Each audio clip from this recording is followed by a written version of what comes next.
kita semua, sugeng rahayu buat kita semua, damai sejahtera, sukacita ilahi hadir di dalam hidup kita. Sedulur, mari bersama-sama kita akan membuka di dalam 1 Yohanes 3 ayat 9 dan selanjutnya.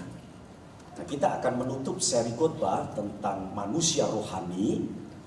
Sengaja saya memakai judul pada sore hari ini yaitu Benih Ilahi. Gitu ya, Benih Ilahi.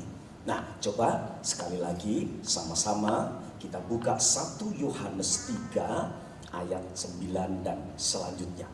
Demikian firman Tuhan.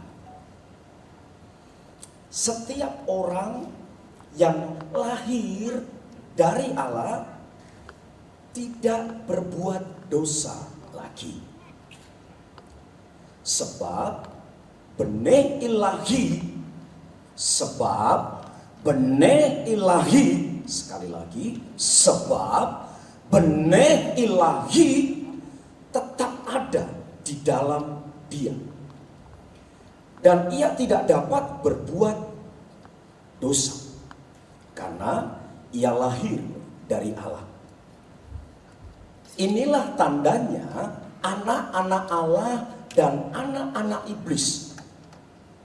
Setiap orang yang tidak berbuat kebenaran tidak berasal dari Allah. Demikian juga barang siapa yang tidak mengasihi saudaranya. Nah, sedulur perhatikan di ayat 9 tadi, sekarang Mas Wawan, di situ ada kata benih, nanti akan ditemukan kromosom dan lain sebagainya. Nah, seperti kita tahu bahwa kata benih itu diterjemahkan memakai kata, mohon maaf, sperma. Tadi pagi, makanya di situ begitu sengaja di situ dilanjutkan. Saya mengambil kata yang disebut benih yang ada di dalam induk jeruk ini. Yang disebut sengaja saya bawa, saya beli, ya katanya 1 pohon, gitu. Nah, maka buahnya itu ini. Perhatikan baik-baik ya. Buahnya itu ini.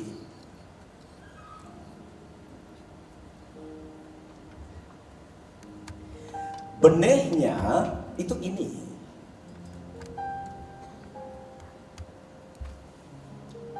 Kata sperma. Kata sperma itu artinya sifat dasar. Paham? Kata sperma itu benih yang mengandung sifat dasar. Nah, kalau itu nanti dilahirkan akan membentuk genetika itu tadi. Nah, sekarang saya mau tanya,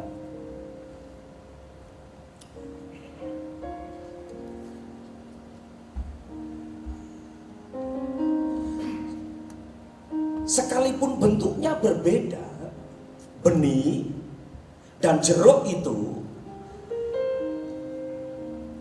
benih ini bukan jeruk, bukan. Tapi benih ini adalah benih dari jeruk itu. Tapi benih ini bukan jeruk. Ayo mikir dulu sampai di sini. Tetapi benih ini adalah anaknya si jeruk itu kan, gitu. Tapi apakah anak ini jeruk? Bukan, tapi anak jeruk ini itu anaknya si jeruk itu. Nah, perhatikan baik-baik di sini.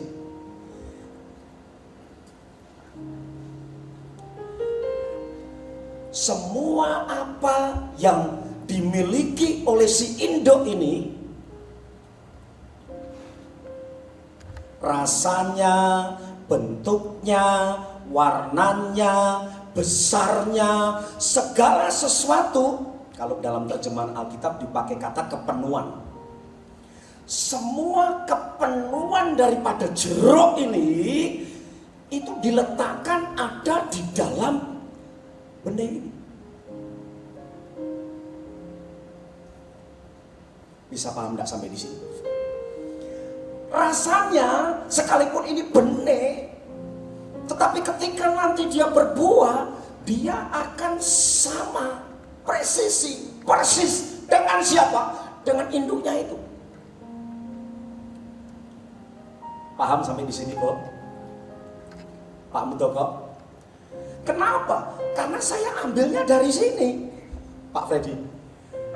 Maka sekalipun ini benih, sekalipun berbentuk buah, belum ada akarnya, batang, cabang, daun, tetapi semua kepenuhan daripada jeruk ini, semuanya ada di dalam benih ini.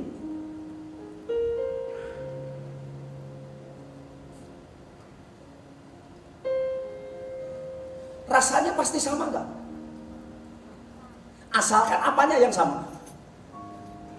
Benihnya sama.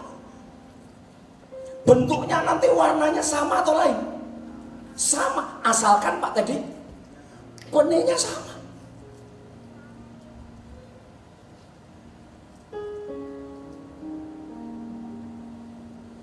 Tadi pagi saya ceritakan, anak saya tadi melayani di ibadah 1 dan 2. Kalau orang di luar sana masuk di tempat ini, kemudian dia lihat wajah saya, kemudian saya ngomong, coba cari anak saya, kira-kira ketangkep gak wajahnya? Ketangkep langsung, wah ini mesti anaknya Pak Agus. Nah kenapa? Bodoh, kenapa? Winnie bodoh. Sampai di situ dulu. Benihnya sama, dia gak usah ngomong, gak usah cuma dari diem koromnya bentuk, sama.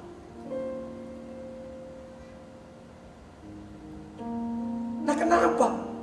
Karena semua kepenuhan saya dalam hal ini adalah benih itu, genetika itu yang saya miliki, dia miliki juga. Makanya ada tes kehamilan yang dicari mesti DNA. Kenapa? Gak bisa lari. Maka 2 anak saya dites dimanapun, dia pasti ada benih saya. Gitu Pak Mek. Nah sekarang kalau anak saya itu persis saya, dahsyat gak? Sama-sama katakan dahsyat. Enggak dahsyat, lumrah, loh anakku, wong wineku kok. Mari. Loh, dahsyatnya di mana coba? Nah, berulang kali karena yang namanya karismatik, sukanya perkataan dahsyat, luar biasa, yes, dahsyat. Seorang-orang yang biasa itu nggak luar biasa.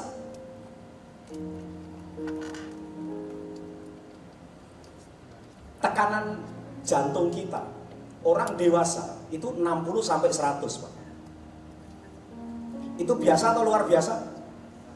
Nah itu nggak disukai orang karismatik, sukanya yang luar biasa.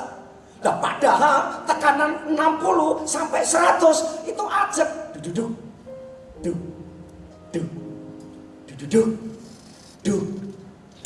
Itu biasa atau luar biasa? Harusnya itu luar biasa Pak. Nah kalau berubah-ubah, udah mati kabeh. Kita sukanya yang luar biasa.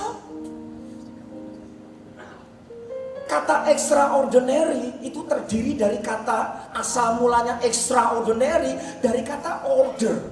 Tatanan yang seolah-olah biasa, tapi itu luar biasa. Ada di sini yang mengucap syukur karena hari ini bisa bernafas. Jarang orang berdoa seperti itu, bangun pagi Pak Broku. Tuhan, aku masih bisa bernafas. Terima kasih ya, tuh jarang. Maunya yang luar biasa. Nanti kalau sudah dioksigen, megah-megah baru, wah bisa nafas luar biasa. Nah itu Kristen suka yang luar biasa. Tekanan darah 80-120 itu biasa atau luar biasa? Lah biasa, kenapa? Ajak terus kita jadi biasa. Padahal dalam pemandangan kita itu luar biasa. Lah kalau dinaik-naikkan terus 250, 2600, wah sampai jeglek sampai stroke.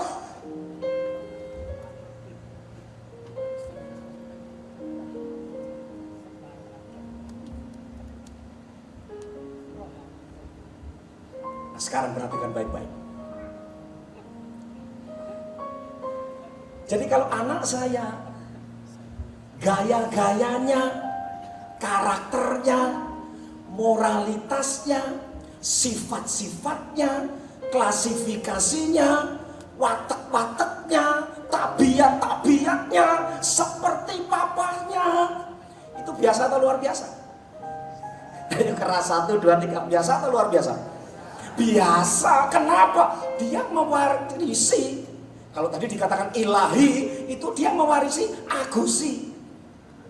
Maka lumrah. Next dulu.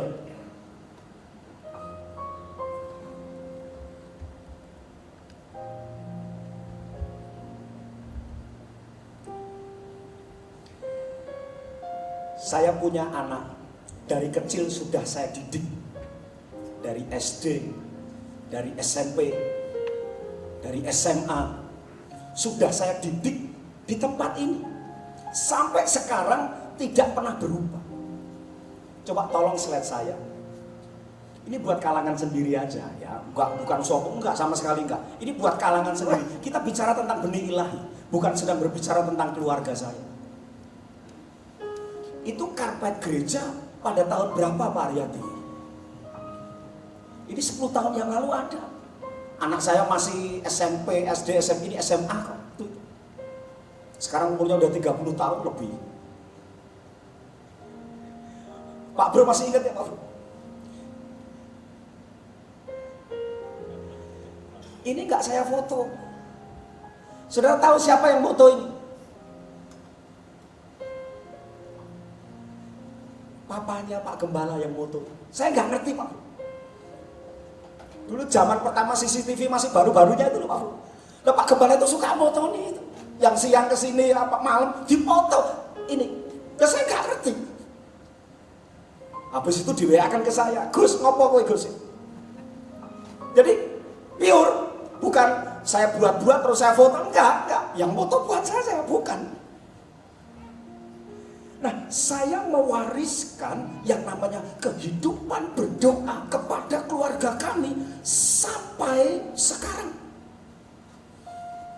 Nah, sekarang saya mau tanya, kalau keluarga kami dalam kesulitan bekerja apa, anak saya yang namanya bekerja dalam kesulitan, dalam apapun juga, kemudian dia hadir di tempat ini, dia melakukan sama persis apa yang saya lakukan, itu biasa atau luar biasa?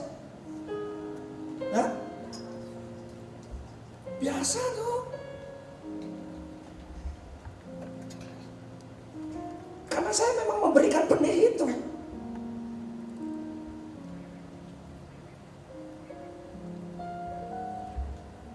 Ini SMA Pak. Papa yang moto itu. Iya. Nah, kemudian berangsur sampai anak saya menikah. Pak Ferry udah sembuh baik. Tuhan berkati ya.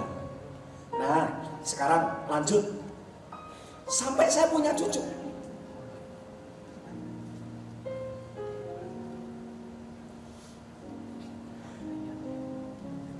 Si Sri namanya.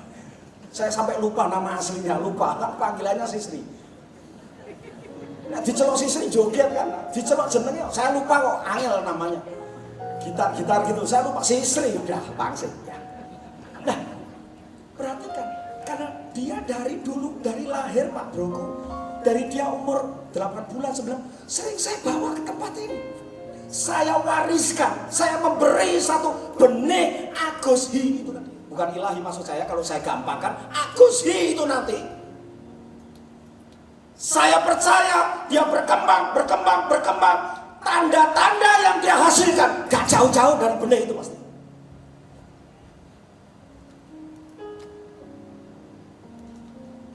Saya gak ada di ibadah ini. Tadi pagi dia ada. Tapi begitu dia sampai di Carrefour itu, lewat. Dia sudah hafal. Umur 2 tahun belum genap. Bicara belum tetek. Engkau, apa engkau? Doa. Engkau, doa. Itu gawan bayi atau diajari? Itu dahsyat atau biasa? Biasa. Mengapa? Kami sering seperti itu. Memberikan benih. Kalau dia sama dengan benih itu, sama. Bukan mujizat. Jadi orang bertobat, orang berubah, itu bukan mujizat. Bukan. Ketika dia menerima benih itu, dia akan menjadi sama dengan benih itu. Mosok dewe kalah kalau si Sri. Ngerti kebiasaannya Pak Rizin. Udah, saya bawa akhirnya. Kalau malam, apa-apa ternyata udah gak pernah moto sekarang. Sering saya ke tempat ini jam 11 malam dan kadang bisa tidur di sini Pak. Maka kalau di sini ada autan, jangan diambil. Itu autan saya. Nyamuk kan banget di sini. Apalagi studio. Ya, karena kosong peteng kan. Tapi saya sering kali tidur di tempat ini. Nah, sedulur. Lanjut. Dari kecil saya ajak. Nah, kalau ini yang moto saya. Buat kenang-kenangan besok kalau saya udah umur lanjut, saya bisa cerita. Gak pernah berubah benih itu. Saya ajarin ini, Mak, ayo didoain dulu. Itu gawan bayi atau melalui benih. Kebiasaan yang baik, segala pertobatan, hasil dari doa pujian penyembahan puasa atau dasarnya dari benih. Benih. Atau dari penumpangan tangan. Benih.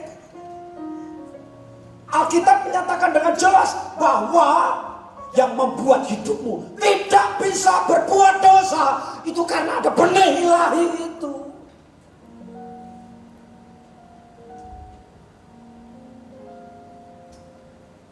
Jadi poin di dalam orang beribadah seperti ini sebenarnya yang sangat penting. Engkau mengalami perubahan pulang, itu benihnya. Mohon maaf dalam tanda kutip. Saya pelaku doa pujian penyembahan karena saya suka tiap hari berdoa memuji menyembah berbahasa. Justru karena saya sering melakukan itu, saya bisa bicara dengan dulur semua. Kalau cuma itu aja Pak Teddy, gak ada benih, saya gak bisa berubah Pak. Yang berubah itu benih kok. Pak Teddy kepengen menanam menghasilkan mangga, berarti harus beli apa Pak? Biji mangga, lumrah loh. Pak Chandra, kalau pengen yang namanya durian harus beli biji apa Pak? Ya durian. Lalu masuk akal Pak. Kristen itu sebenarnya, oh bukan gini, kok dahsyat kok, enggak kok. Ya dia sudah kasih benih itu, ya kita pasti akan jadi seperti itu. Selamat datang sahabat saya Pak Jimmy. Tuhan berkati. Ya kan? Selanjutnya slide coba. Kalau ini saya foto. Kalau tadi Babe yang foto, Pak Gem, Pak Halim yang foto. Kalau ini saya foto. Maka Pak Mek, dalam kehidupan keluarga kami, bukan pamer-pamer, enggak. Ini cerita tentang benih. Kenapa kok bisa mereka bisa sukanya doa, sukanya ini, sukanya dikit-dikit ke menara, kok sukanya seperti itu? Itu diawali karena apa tadi?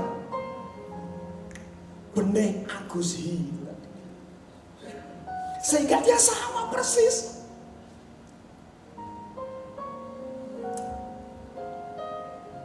Kembali ke benih itu tadi Mas Eko.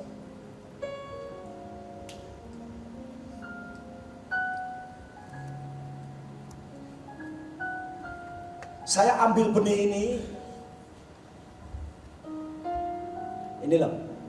Kita ambil ini, kita masukkan di dalam hidup kita. Itu perumpamaan seorang penabur itu. Firman itu dibagikan, benih itu dibagikan. Maka seharusnya yang normal saya ambil benih ini dari ini. Nantinya dia akan seperti apa Pak Wawan?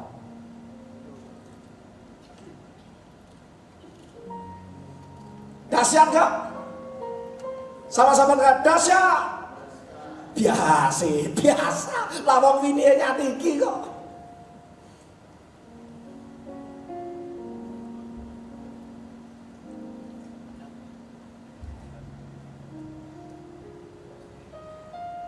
Yang luar biasa, kalau benihnya jeruk, coba lihat ke depan, benihnya jeruk, yang metune saiki. Coba pikirkan baik-baik, bukankah itu yang seringkali terjadi di dalam hidup kita? Saya minta sedulur tepuk tangan ya, 1, 2, 3. Ada orang yang seperti ini perlu ditepuk tangani, itu luar biasa buat saya. Kenapa? Lah wong benihnya iki kok. Ya metune kudune iki. Rasanya ya iki. Lah kok iso metu iki? Yang dipertanyakan doa pujian penyembahnya, yang dipertanyakan puasanya, yang dipertanyakan semua hidupnya atau benihnya. Benih ini mesti harus yang keliru.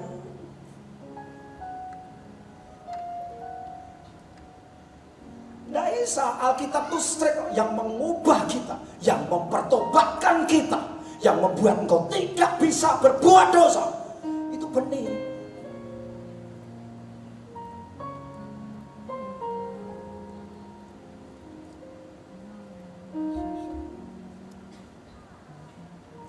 Coba kita buka saudaraku dalam Matius 13 ayat yang keempat. Pada waktu ia menabur, sebagian benih itu jatuh di pinggir jalan. Lalu sama-sama katakan, datanglah burung dan yang dimakan apanya berarti? Burung itu melambangkan siapa? Iblis. Sama-sama katakan, syaiton. 1, 2, 3. Syaiton itu tadi. Nah, pekerjaan iblis gak takut dengan orang berdoa. Pekerjaan iblis gak takut dengan orang yang suka ke menara doa. Memuji menyembah berpasar roh, iblis takut? Iblis takutnya dengan orang yang apa? Yang tidak berbuat dosa. Makanya kok orang itu bisa, Pak Teddy kok bisa gak berbuat dosa ya? Diselidiki oleh iblis. Kenapa Pak Teddy tidak bisa berbuat dosa? Oh, ternyata di dalam hidupnya ada benih itu. Maka ketika kita beribadah, pekerjaan iblis yang luar biasa, makannya apa? Mengambil apa? Dia gak takut, mari nyanyi, mari nyembah, gak takut. Yang dia takut, kalau benih itu semakin besar, maka disebut orang yang lahir. Nah, melahirkan benih itu, dia tidak bisa berbuat dosa. Iblis mengalami ketakutan.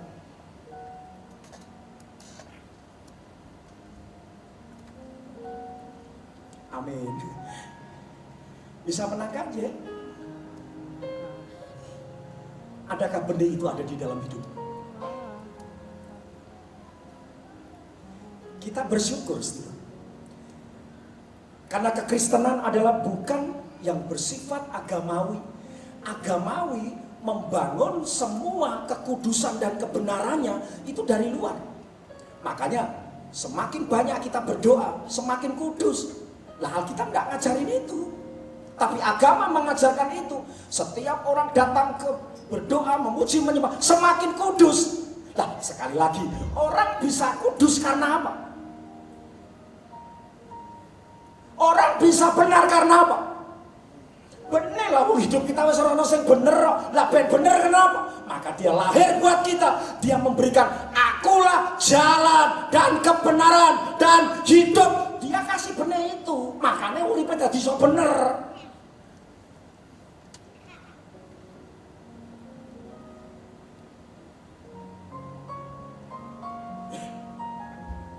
Ya Kak Yusa, saya mau tanya Kak Yusa,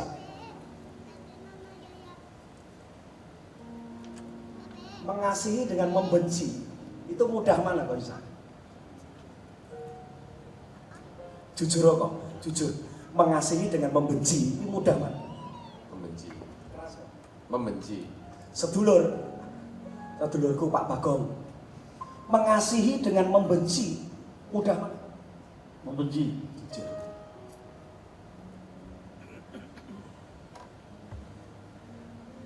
Benih yang ada di dalam hidupmu, benih Yesus Kristus, ada tidak membenci? Lah kok kelakuan kita gampang membenci? Lah berarti apa yang ada dalam benih di dalam hidup kita? Benih daging itu berarti.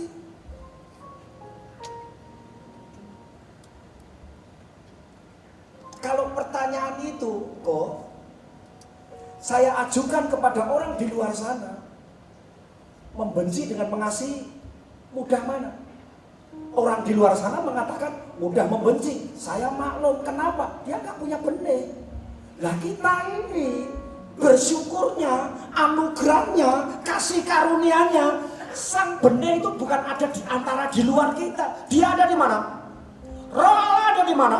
Roh Kristus ada di mana? Sang Firman ada di mana? Sudah ada, maka itu disebut benih. Nah seharusnya orang Kristen mengasihi dengan membenci.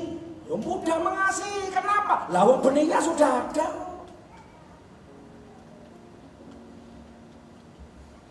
Benar nggak Pak Mek? Pak Mek ini sudah saya kasih benihnya Roh Kristus semuanya. Buah roh itu 9 rasa 1 buah sudah ada Pak Mek. Maka Pak Mek melakukan kasih, penguasaan diri, kelemah lembutan, sukacita, damai sejahtera. Itu biasa atau luar biasa? Biasa. Lah kok bisa biasa karena kenapa?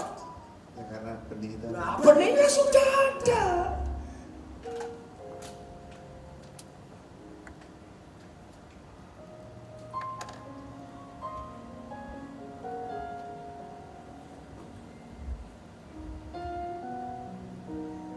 Memberi dengan menerima mudah manahan.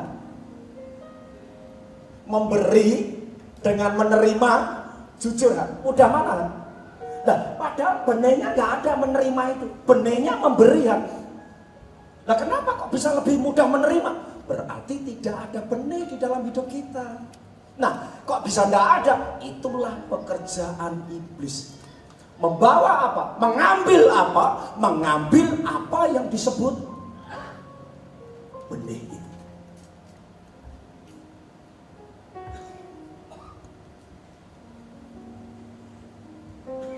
Bisa paham sampai di sini? Bisa? Jadi masuk akal nggak? Kalau hidup keluarga guys, tabiatnya, moralnya, karakternya, kebiasaannya, sikapnya, tindakannya, cara bicaranya, cara tindak tanduknya seperti Tuhan Yesus. Biasa atau enggak Pak itu? Biasa. Mengapa bisa biasa? Karena benihnya ada di dalam hidup kita.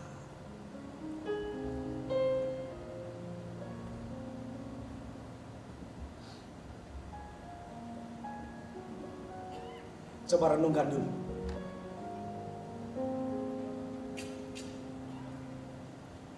Di gereja, kalau benih ilahi itu ada ndak eker-ekeran? Seharusnya ada nggak? Ndak ada, benihnya ndak ada. Apa ada? Roh Yesus eker-ekeran? Ndak ada. Nah, kenapa nih gereja kok oke mau eker-ekeran? Nah, kenapa? Coba ayo. Nggak ada benihnya karena. Coba kita buka sendiri. 1 Yohanes 3 ayat yang ke-9 tadi. Setiap orang yang lahirnya dari Allah, dia tidak berbuat dosa lagi, Mas Eko. Ya, sebabnya apa Mas? Sebab ada benih ilahi tetap ada di dalam dia. Dan ia tidak dapat berbuat dosa karena ia lahir dari Allah. Selanjutnya, kalau kita lahir dari Allah, sedulur, Alkitab menuntut ada tanda. Harus ada tandanya. Masalahnya Alkitab memberikan tanda itu cuma 2. 1 anak Allah, 1 anaknya setan. Perhatikan di sini. Inilah tandanya anak Allah dan anak-anak iblis. Setiap orang yang tidak berbuat kebenaran tidak berasal dari Allah. Demikian juga barang siapa yang tidak mengasihi saudaranya. Nah, akhirnya sedulur, ada satu pembicaraan yang bagus sekali antara Yesus dan Nikodemus. Kita tahu siapa Nikodemus? Orang yang begitu hebat, orang yang ngerti firman, taat hukum Taurat dan segala macamnya, hebat sekali. Tetapi mengapa Yesus mengatakan seperti ini? Kalau kamu tidak dilahirkan dari air, perhatikan baik-baik, dan roh, benih ilahi itu, kamu tidak akan melihat atau masuk di dalam kerajaan. Jadi yang memasukkan kita masuk di dalam kerajaan Allah itu segala aktivitas kita atau benih ilahi itu. Benih ilahi, Pak.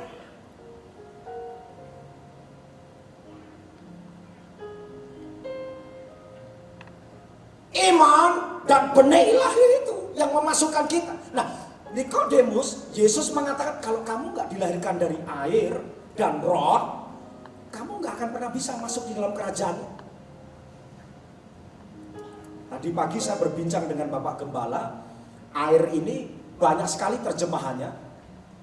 Tapi ada banyak yang saya baca, air ini menerjemahkannya adalah secara jasmania, air ketuban. Itu artinya apa? Manusia. Kalau hidupmu hanya lahir secara lahir saja, secara air ketuban, lahir secara ke dunia,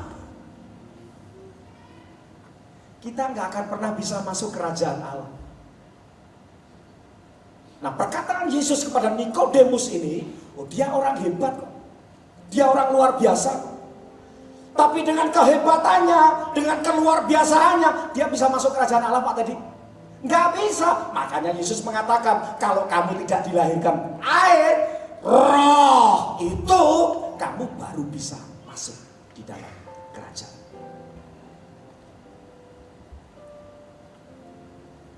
Berarti di sini, untuk bisa masuk di dalam kerajaan Allah itu, kita perlu dilahirkan berapa kali? Ayo, Pak Wawan. Untuk masuk di dalam kerajaan Allah itu, kita perlu dilahirkan berapa kali? Hah? Berapa kali ya? Benar Pak Chandra, 2 kali. Yaitu apa? Secara jasmani kita lahir, manusia ini. Yang kedua, karena memang sudah bibitnya itu rusak, bibitnya dosa, perlu dilahirkan kembali. Makanya benih itu ditaruh dalam hidupmu. Supaya apa? Kamu bisa lahir kembali. Ketika lahir kembali, tidak berbuat dosa itu tadi. Nah kalau secara jasmani ya, aduh, agama itu apa bisa mengkuduskan kita? Agamawi apa bisa yang namanya membenarkan kita? Tidak bisa. Luarnya bisa melalui apa? Pakaian, tempat ibadah, puasa, bisa dari luarnya. Nah, yang bermasalah orang Kristen luar atau dalamnya? Dalamnya. Dalam disebut apa tadi yang bermasalah? Benihnya itu yang bermasalah. Makanya kalau kamu nggak dilahirkan dari air dan benih roh itu, kita akan bisa masuk kerajaan Allah itu. Lahir berapa kali? 2 kali. Mati berapa kali? Nah, yang benar 1 kali. 2 atau 1, Pak?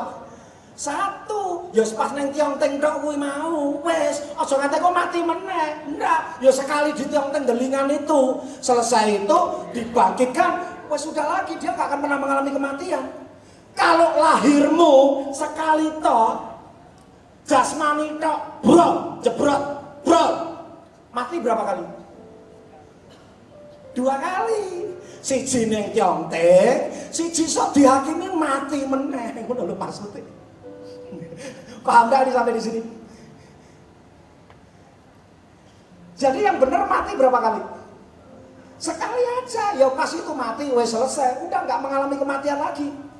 Tetapi kalau lahirmu sekali, secara jasmani aja, tidak ada benih lahir itu, maka kematianmu akan 2 kali.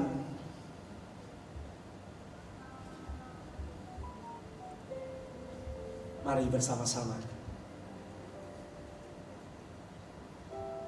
keluarkan tanda itu. Masa kalah dengan mayat? Mayat kecelakaan pesawat terbang, nanti dibaca sendiri ya. Ada yang namanya ilmu untuk identifikasi, namanya antemortem dan postmortem. Mayat aja bisa diidentifikasi kok Pak Mek. Oh ini bagus, oh dari keringatnya, padahal sudah nggak berwujud. Itu dituntut tandanya. Kalau tanda itu ada, baru dicap signifikan, teridentifikasi. Nah, Kristen harus signifikan. Kristen harus bisa diidentifikasikan. Kristen harus bisa yang namanya apa Pak Bro? Klasifikasi harus ada. Kenapa? Pak Bro, ini bisa diklasifikasikan nggak Pak Bro? Bisa, nanti sampai akhirnya yang paling menentukan bukan rasa dan lain sebagainya Pak Bro. Kok bisa berasa manis, kok bisa warnanya seperti ini, kok bisa berair, kok bisa bentuknya seperti ini. Yang paling penting apanya Pak Bro? Benihnya lagi nanti. Terakhir, Galatia 5:19 sampai yang ke-23.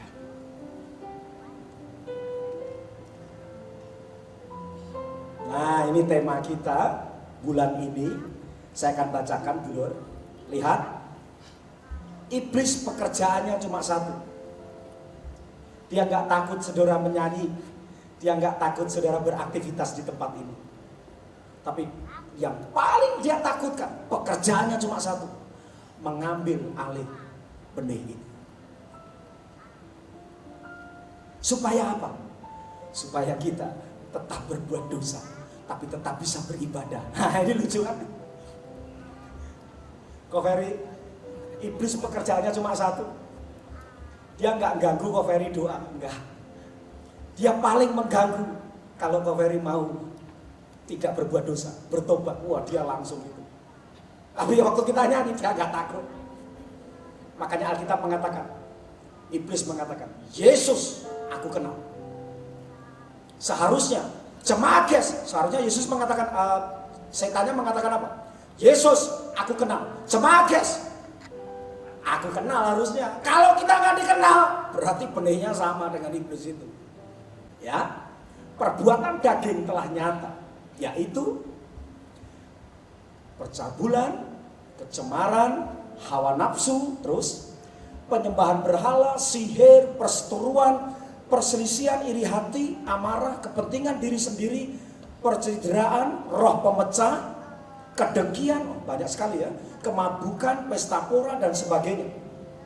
Terhadap semuanya itu kuperingatkan kamu seperti yang telah kubuat dahulu, bahwa barang siapa melakukan hal-hal yang demikian, ia tidak akan mendapat bagian dalam kerajaan Allah. Terus, yuk. Tetapi, baca keras bersama, 1, 2, 3, yuk. Tetapi buah roh ialah, ya, terus,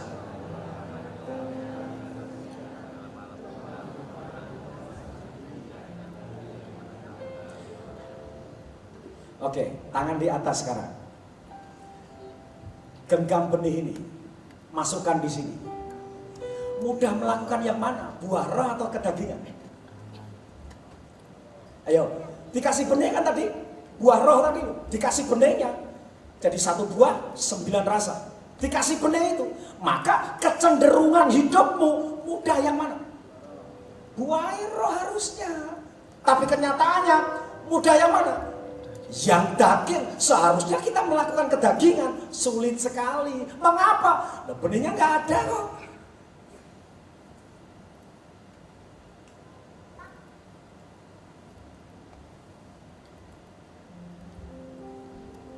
Mari renungkan baik-baik. Biarlah firman Tuhan hari ini menjadi pencerahan di dalam hidup kita. Jangan-jangan kita hanya beragamawi. Ya, sebagai orang Kristen, yang ke gereja, ya berdoa, ya memuji, ya menyembah, bagus. Ya berpuasa, bagus, gak salah, bagus banget. Tapi letak intisari di dalam kehidupan kita sebenarnya di dalam benih itu. Kita mau jadi apa? Kita mau seperti apa? Itu tidak bergantung dengan doa kita. Kita mau jadi apa? Kita mau seperti apa? Bergantung dengan benih yang ada di dalam hidup kita. Berikan tepuk tangan buat Tuhan kita.